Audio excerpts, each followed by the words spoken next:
لو انت لاعب كورة وفي أكاديمية بقالك فترة طويلة وعمال تسأل في نفسك هو أنا لحد امتى هفضل في أكاديمية، امتى أروح نادي، والسؤال ده دايما بيدور في بالك، وزي أقول للكابتن بتاع الأكاديمية ما يا تسوقني يا تقول لي الخلاصة ايه بدل ما أنا قاعد جنبك. امتى تسأل السؤال دوت، وامتى تقول خلاص أنا بقيت مستواي أعلى من الأكاديمية. هي حاجة واحدة بس وبسيطة جدا. مثلا لو انت 2009 او 2010 او 2011 او 2008، طبعا انت في الاكاديميه بتلعب مع اللي في سنك. يعني انت في الفئه اللي في سنك 2009 هتلعب مع ال 2009، وهتبقى ميكس مع 8 او و10.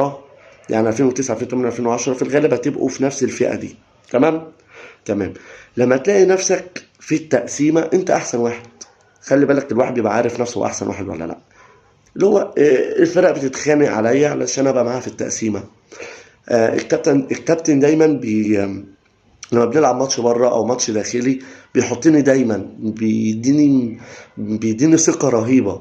اعرف ان انت اعلى واحد في مواليدك. اول ما تحس انك اعلى واحد في مواليدك عشان اللعيبه تبقى عايزاك في التقسيمه، المدرب بيعتمد عليك دايما، اعرف ان انت خلاص بقيت لعيب كوره ومستواك دلوقتي. لا، انت محتاج دلوقتي تتشاف في نادي مش اكاديميه. لكن انت مش اعلى واحد في مواليدك في الاكاديميه، ما ينفعش تقول للمدرب بتاعك سوقني، انا عايز اروح نادي، انا ليه مش بروح نادي. مستحيل. لان انت مش احسن، اذا كان اللي احسن منك قاعدين.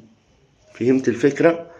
بس اول ما تحس نفسك انك اعلى واحد في مواليدك، انت ده وقتك انك تروح ان شاء الله نادي وتطور بقى ايه اللي انت اتعلمته، وهتعدي بقى من مرحلة التعليم الى مرحلة التطوير.